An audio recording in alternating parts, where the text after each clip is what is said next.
Voilà, bonjour et bienvenue. Et merci d'être là. Et quel bonheur de pouvoir vivre ce moment ensemble. Un moment de partage, un moment de bénédiction, un moment pour repenser nos vies, un moment pour laisser Dieu nous révéler à nous-mêmes, pour laisser Dieu faire grandir en nous quelque chose de l'ordre de la paix, de la joie, du bien-être, du sentiment de dignité. Voilà, bienvenue à vous, bienvenue aussi à tous ceux qu'on porte dans nos cœurs, tous ceux pour lesquels on est en souci, tous ceux auxquels on pense. On les prend avec nous par l'affection pendant ce culte. Et que j'aime bien commencer nos cultes, comme toutes nos rencontres, avec quelque chose qui nous centre, avec un texte qui vient nous donner un aplomb, une verticalité, qui nous permet d'être alignés. C'est Christiane qui va lire ce texte pour nous maintenant. Et puis tout de suite. Dans un jour de fête, au moment le plus solennel, Jésus lance à pleine voix : « Si quelqu'un a soif, qu'il vienne à moi, et que celui qui croit en moi boive. Car comme le dit l'Écriture, des fleuves d'eau vive jailliront de lui. » En disant cela, Jésus parle de l'Esprit que doivent recevoir les croyants. En ce jour de fête, écoute encore Jésus qui te dit maintenant à toi, quelle que soit ta situation, quelles que soient tes émotions, quelles que soient tes croyances, si tu as soif, viens à moi. Si tu crois, même un petit peu, viens boire à ma source qui coule pour toi. Car comme le promet la parole vivante dans la Bible, des fleuves d'eau vive jaillissent de Jésus, maintenant.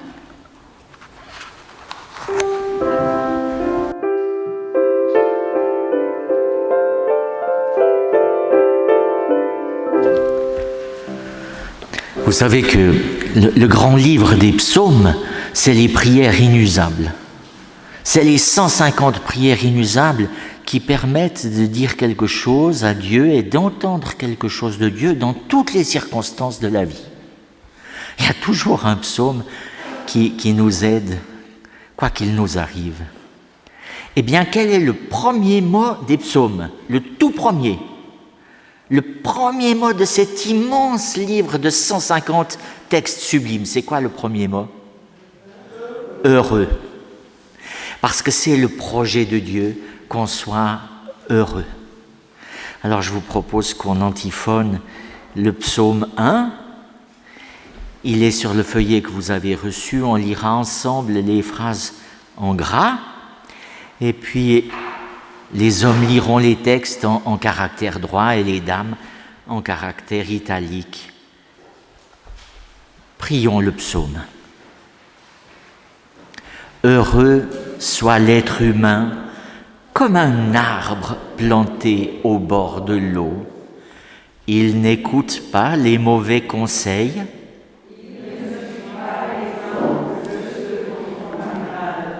Il ne s'assied pas avec les ricaneurs. Heureux soit l'être humain comme un arbre planté au bord de l'eau. Et le garde comme un trésor. Heureux soit l'être humain comme un arbre planté au bord de l'eau. Il donne ses fruits au bon moment.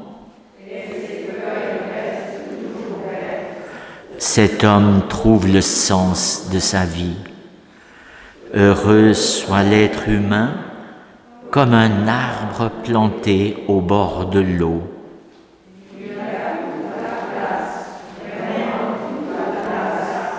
Pour se rassembler devant Dieu. dans la bienveillance et l'ouverture des cœurs. Heureux soit l'être humain, comme un arbre planté au bord de l'eau.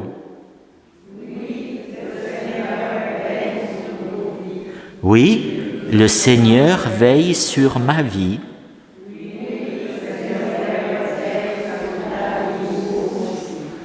Amen. Et maintenant, c'est la communauté camerounaise qu'on a le bonheur d'accueillir aujourd'hui, comme ça se passe tous les mois, une fois par mois. On est heureux d'être avec vous. C'est vous qui nous conduisez dans la louange par une prière et par un chant. Nous prions. Seigneur Dieu, Père éternel, Père trois fois saint, toi le Père, toi le Fils, toi le Saint-Esprit. Père très bon, Père très saint, merci pour ton souffle de vie qui nous permet à chacun d'être réunis pour te célébrer dans ton saint temple de Bellevaux. Merci Seigneur pour les grâces et les bienfaits que tu ne cesses de déverser sur nous, tes enfants. Père, nous te disons infiniment merci pour tout ce que tu fais dans nos vies. Nous te disons merci pour cette lecture, ce psaume que nous avons lu et tout ce que nous allons faire pendant cette célébration. Merci Seigneur pour tes enseignements. Merci pour le pardon de nos fautes, de nos iniquités. Nous ne sommes pas justes. Ta parole domine sur toute la terre jusqu'aux extrémités. Elle retentit sur toutes les nations. Merci Seigneur pour ton amour que tu as pour chacun de nous. Toi qui détiens nos vies et nos destinées. Toi qui nous aimes, chacun de nous, d'une manière particulière. Nous te glorifions, nous te magnifions, nous te sanctifions, nous t'adorons. Ô notre Dieu, infiniment bon. Tu restaures notre âme. Ton témoignage est véritable. Il rend sage l'ignorant. Tu ordonnes et cela se fait. Tes ordonnances sont droites. Elles réjouissent notre cœur. Elles nous guident et éclairent notre parcours sur terre. La crainte de l'Éternel est pure. Elle subsiste à toujours. Tes jugements sont vrais, ils sont justes, ils sont précieux. Tout ce qui vient de toi est précieux, précieux comme l'or fin. Ils sont plus doux que le miel. Nous recevons instruction de toi, Seigneur. Pour qui les observe, la récompense est grande. Merci, Abba, Père très bon, Père très saint. Nous te magnifions, nous t'adorons, nous te glorifions. Toi, notre Père, notre rocher et notre Rédempteur. Nous t'avons prié au nom et par le mérite de ton Fils Jésus-Christ, notre seul Seigneur et Sauveur. Amen.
lecture qui a un point commun avec l'histoire de la Samaritaine. C'est que des gens disent « j'ai soif, donne-moi à boire ». Bien avant que Jésus dise « j'ai soif, donne-moi à boire », c'était déjà le cri du peuple dans le désert. Et donc le cri du peuple dans le désert résonne avec l'histoire de Jésus et nous montre que Jésus est une sorte de nouveau Moïse. C'est lui qui frappe sur le rocher de nos cœurs pour faire jaillir la vie. Seigneur, ouvre nos cœurs à ta parole, permets-nous par ton esprit d'en être nourris et émerveillés. Amen. Je lis au nom du Père, du Fils et du Saint-Esprit. Toute la communauté d'Israël part du désert de Sin sur l'ordre du Seigneur. Ils vont par étapes à Rephidim. Là, ils installent leur camp. Mais il n'y a pas d'eau à boire pour le peuple. Alors les Israélites cherchent querelle à Moïse. Ils disent « Donne-nous de l'eau à boire ».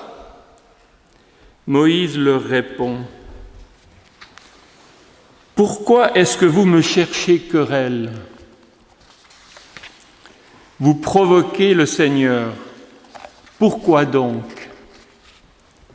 Mais le peuple a soif et il continue à parler contre Moïse. Il dit « Pourquoi est-ce que tu nous as fait quitter l'Égypte ? Est-ce que tu veux nous faire mourir de soif ? Nous, nos enfants et nos troupeaux. » Moïse se met à crier vers le Seigneur. « Qu'est-ce que je dois faire pour ce peuple ? Encore un peu, ils vont me tuer en me jetant des pierres. » Le Seigneur répond à Moïse, « Passe devant eux, prends avec toi quelques anciens d'Israël. Tiens à la main le bâton avec lequel tu as frappé le Nil. Je vais me tenir devant toi, là, sur un rocher du mont Horeb. Tu frapperas le rocher, de l'eau en sortira, et le peuple pourra boire. »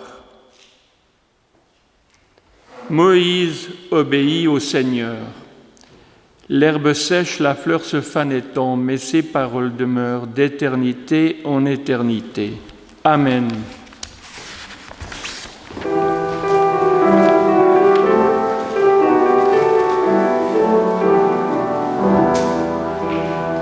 Venez à lui, il est la source d'eau, le bonheur.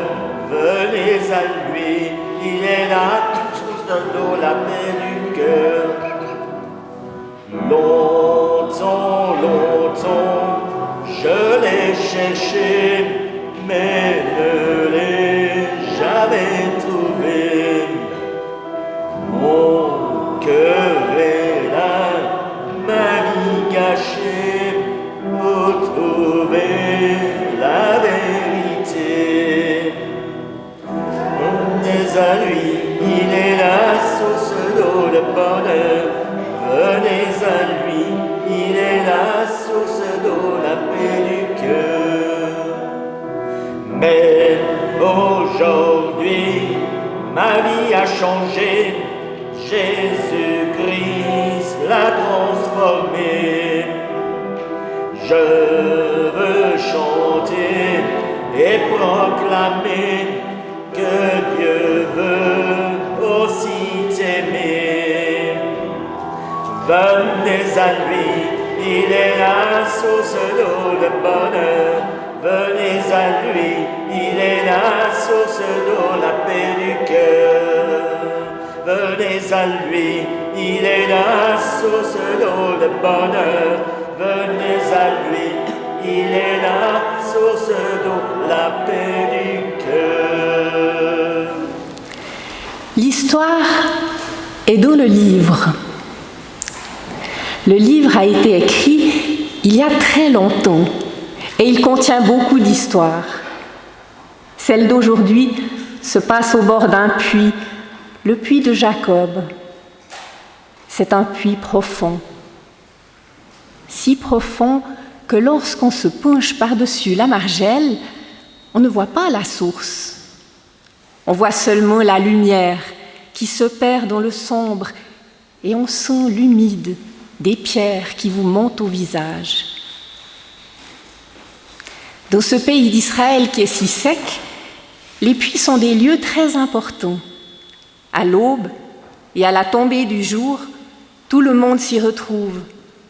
Les femmes viennent chercher l'eau pour la maison et de loin, on entend les troupeaux qui déboulent dans un tonnerre de sabots et de poussière. Ça sent fort, le suin, ça bêle sur tous les tons. Et puis, les jeunes hommes remontent les seaux pour les jeunes filles. Bien des mariages se sont noués autour des puits. Les voyageurs s'y attardent, ils apportent des nouvelles et des marchandises venues d'ailleurs. Parfois, on se bagarre pour les puits, parce que l'eau, c'est comme la vie, c'est son prix.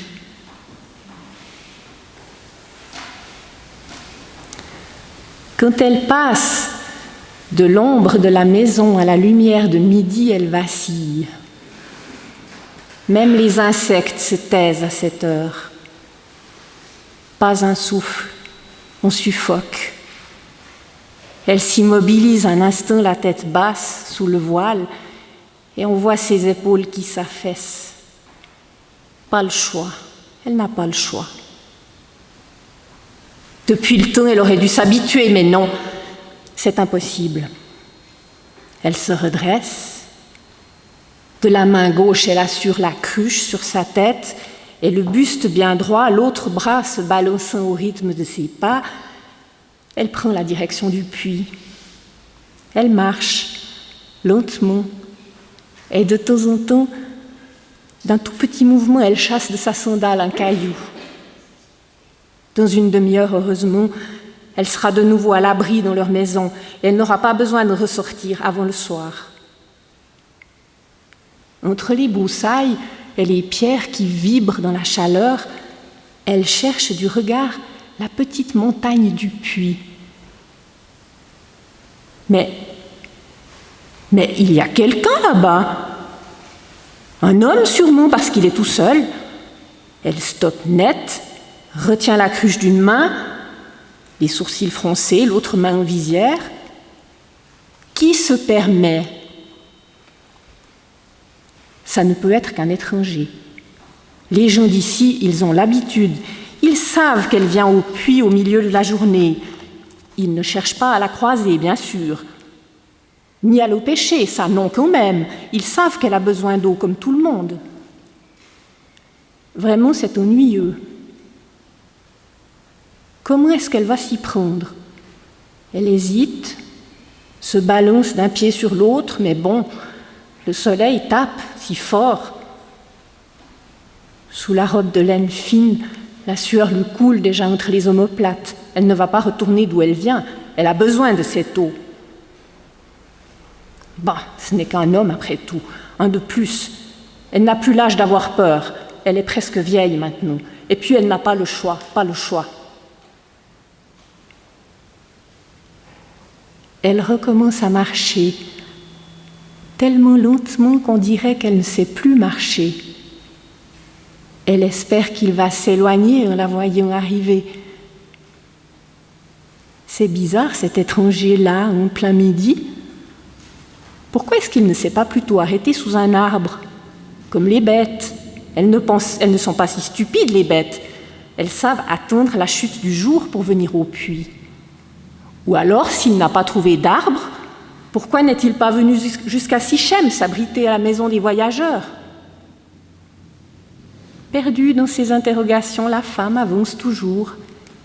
Elle plisse les yeux. Elle est assez près maintenant pour bien distinguer l'homme. qui a relevé la tête pour la voir s'approcher, à peine plus grand qu'elle. Mais elle est grande, on le lui a assez reproché. Le poil foncé, les cheveux broussailleux, un type dans la force de l'âge.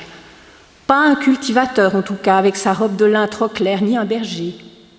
Elle jette un coup d'œil à son manteau, qu'il a posé, roulé par terre dans la petite ombre que fait le puits. Non, pas un berger, décidément. Ce manteau n'est pas assez lourd pour les nuits fraîches de la mauvaise saison. On dirait plutôt un vagabond. Mais il n'a pas l'air dangereux. Elle sait jauger un homme. Celui-là, il a le regard tranquille. Elle ne risque rien, apparemment. Et puis, il a l'air fatigué. On le voit à sa manière de se tenir, les deux fesses vissées sur la margelle, les pieds ballants gris de poussière, un peu tassés, comme si le soleil allait le faire disparaître à force de lui peser dessus. Le problème, simplement, c'est qu'il ne bouge pas. Elle s'arrête, à 5 pas de lui, lève les bras pour attraper sa cruche, qu'elle fait glisser le long de son corps jusqu'à terre. Les yeux baissés, silencieuse, dans la chaleur terrible, elle attend qu'il s'écarte pour qu'elle puisse se pencher sur la margelle, se pencher vers la profondeur fraîche du puits.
Donne-moi de l'eau à boire.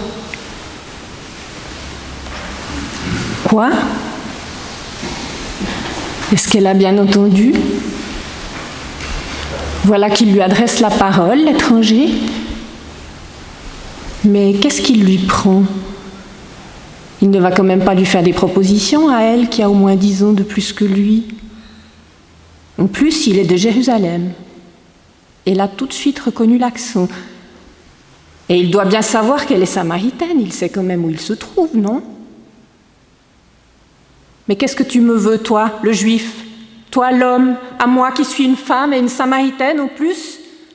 Tu ne devrais pas me parler, et voilà que tu me demandes à boire à moi ? Personne ne me demande jamais rien. Il répond, l'homme. Il dit, si tu savais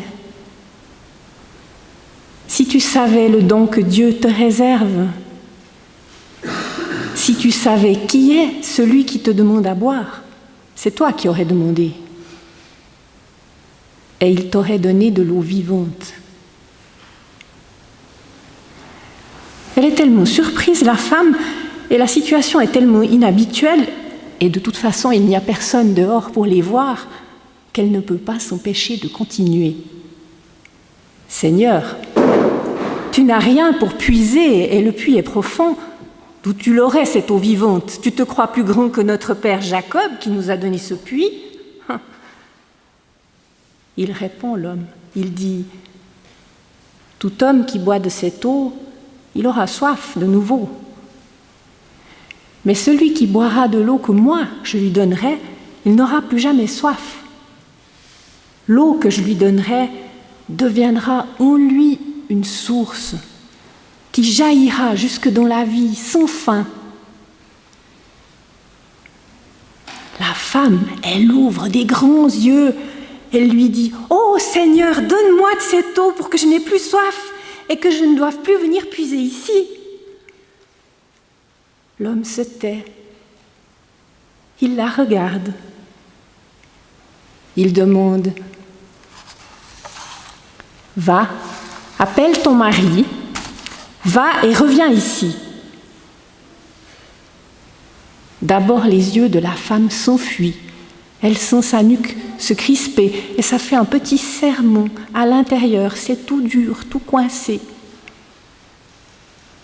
Ensuite, elle relève courageusement les yeux. Elle lui rend son regard. « Je n'ai pas de mari. » Tu fais bien de dire « je n'ai pas de mari », car 5 hommes ont été à toi, et l'homme de maintenant, il ne t'a pas épousé. Là, tu as dit vrai. C'est incroyable ce qui lui arrive. Elle est tombée sur un qui devine tout, un inspiré. Oui, vous avez bien entendu, un qui a affaire à Dieu. Mais Dieu, c'est un sujet compliqué entre Samaritains et Juifs. Alors, elle y va tout doucement.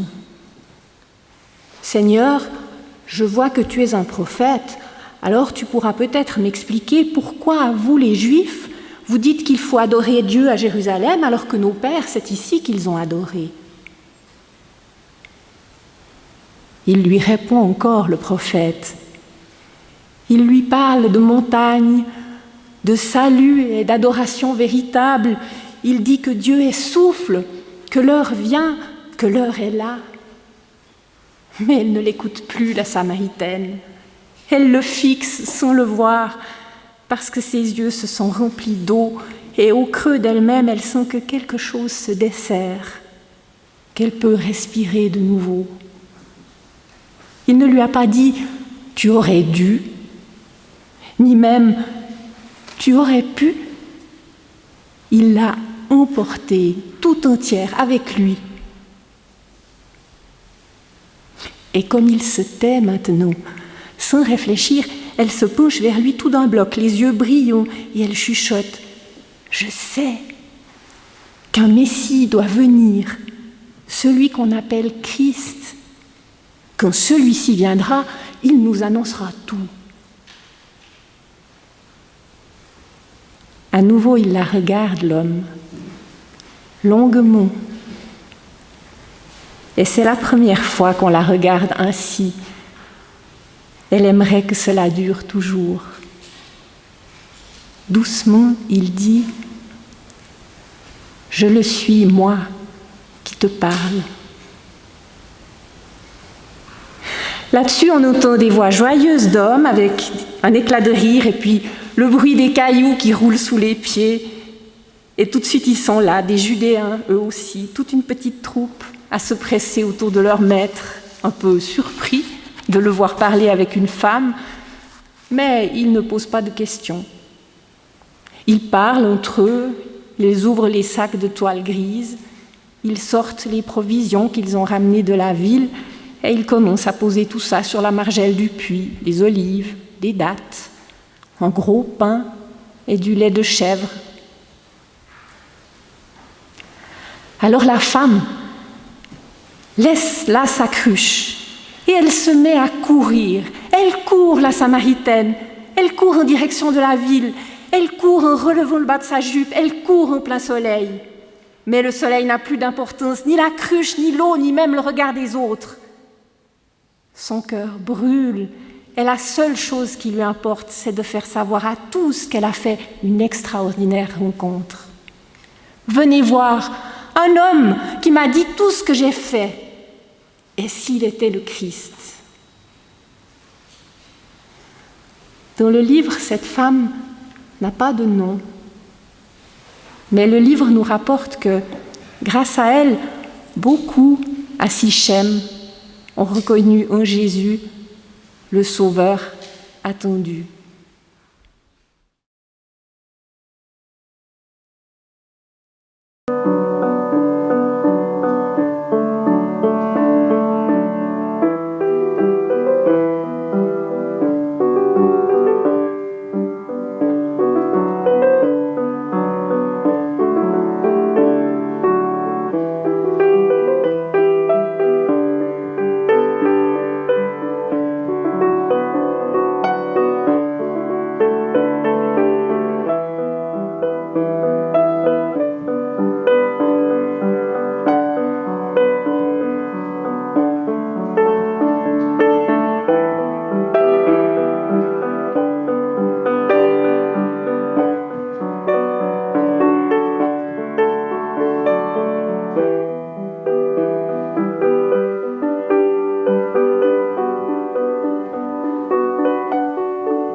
Jésus parle vraiment à n'importe qui.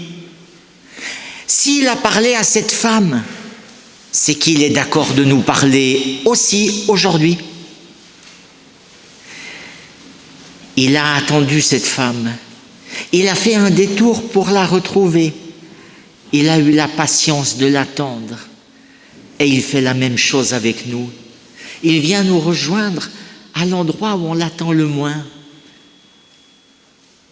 Il vient nous rejoindre même quand nous pensons que nous ne sommes pas dignes, même quand nous pensons que nous ne croyons pas en Dieu, même quand nous pensons que notre vie est inutile.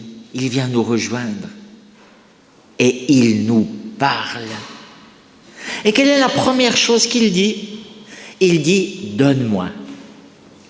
Jésus attend quelque chose de moi, de toi, de chacune et de chacun d'entre nous. Jésus attend quelque chose. Sa manière de nous donner notre dignité, c'est de nous montrer que nous pouvons lui apporter quelque chose. Il ne nous prend pas juste comme des gens à qui il va falloir faire des leçons, des morales ou des enseignements. Il pense que nous avons quelque chose de bon à lui donner, quelque chose qu'il faudra aller chercher dans les profondeurs peut-être, quelque chose qui est peut-être pas très joli, mais qu'on va lui donner quand même. Parce que vous savez, l'eau au fond d'un puits, quand elle est restée là pendant des années, immobile, c'est pas toujours de l'eau très jolie, ni qui sent très bon. Il peut y avoir des rats crevés dans cette eau-là. Et quand on va chercher au fond de nos cœurs, l'eau croupie qu'il y a là au fond de nos cœurs, c'est pas toujours très affriolant. Et pourtant Jésus dit, fais ça pour moi, va chercher tout au fond et ramène ça à la surface. Je sais qu'en faire. Ça va m'aider moi à faire mon travail de Dieu avec toi et avec les autres. C'est la première chose que Dieu dit. Et c'est la première chose que Jésus dit. Et quelle est la deuxième? C'est « moi aussi j'ai un cadeau pour toi ». Moi aussi j'ai un cadeau pour toi. Il est préparé, Dieu l'a préparé depuis longtemps. J'ai un cadeau magnifique pour toi. C'est pas de l'eau croupie, c'est pas de l'eau avec des rats crevés, c'est pas de l'eau stagnante, c'est pas de l'eau qui sent pas très bon. C'est une eau délicieuse, une eau fraîche. Une eau comme l'eau qui coule sur les rochers quand il y a un torrent de montagne. Une eau qui n'arrête jamais de couler pour te rafraîchir, pour te désaltérer, pour te laver, pour te purifier, pour te réconforter. Tu pourras tremper tes pieds dedans, tu pourras tremper ta tête dedans, tu pourras tremper ton cœur dedans et te sentir tout neuf. Amen.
toi, Dieu vivant.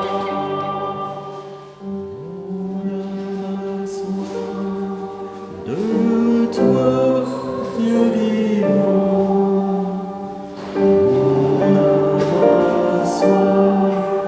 De toi, Dieu vivant.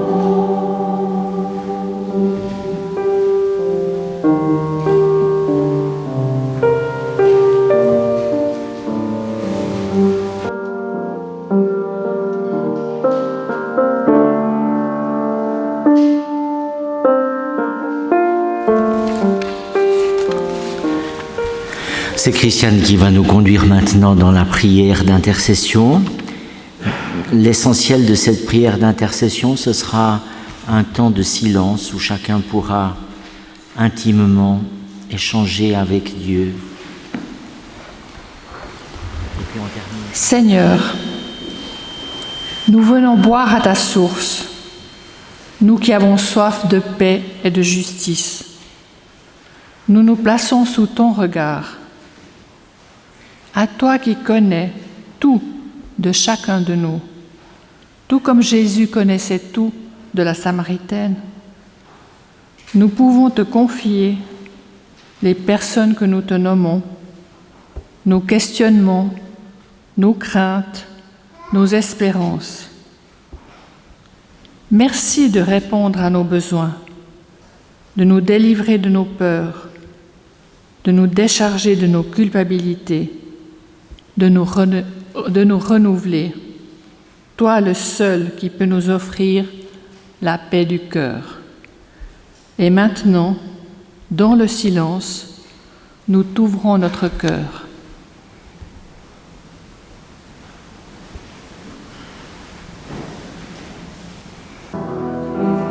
Tu fais jaillir en moi des fontaines de joie, ô Seigneur, quand je pense à toi. Tu fais jaillir en moi des fontaines de joie, ô Seigneur, quand je pense à toi. Je veux chanter pour toi, Seigneur, quand j'admire avec les yeux du cœur ce que tu fais dans ma vie. Un jour vers moi tu t'es penché, avec ton amour m'a regardé, que tout le monde applaudit. Tu fais jaillir en moi des fontaines de joie, ô Seigneur, quand je pense à toi. Tu fais jaillir en moi des fontaines de joie, ô Seigneur, quand je pense à toi. Tu donnes un peu plus chaque jour à ceux qui te cherchent avec amour, à ceux qui ont soif de toi. Tu n'aimes pas les orgueilleux, ni les oppresseurs des malheureux. Les petits sont tes amis. Tu fais jaillir en moi des fontaines de joie, ô Seigneur, quand je pense à toi. Tu fais jaillir en moi des fontaines de joie, ô Seigneur, quand je pense à toi. Tu viens combler les affamés, tandis que les riches tombent enfermés. Garde un bif au fond du cœur. Tu es fidèle à cet amour qui nous accompagne chaque jour. Aujourd'hui comme autrefois, tu fais jaillir en moi des fontaines de joie, ô Seigneur, quand je pense à toi. Tu fais jaillir en moi des fontaines de joie, ô Seigneur, quand je pense à toi.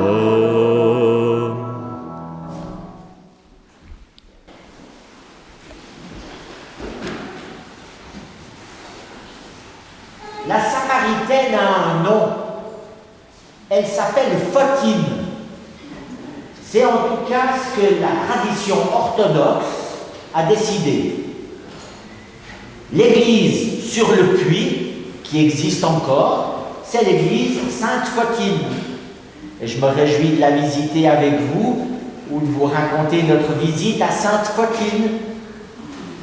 Mais la Samaritaine ne s'appelle pas seulement Photine, elle s'appelle Christiane, Marie, Frédéric, Daniel, elle s'appelle tous nos noms et Joachim. Elle s'appelle de tous nos noms parce que c'est nous que Jésus vient rencontrer. Et c'est à chacun de nous, au fond de notre cœur, qu'il dit « Je t'aime, je te bénis, je t'accompagne, je mets en toi une eau jaillissante de vie, de joie et de paix. Va en paix, va en paix, va en paix. » Amen.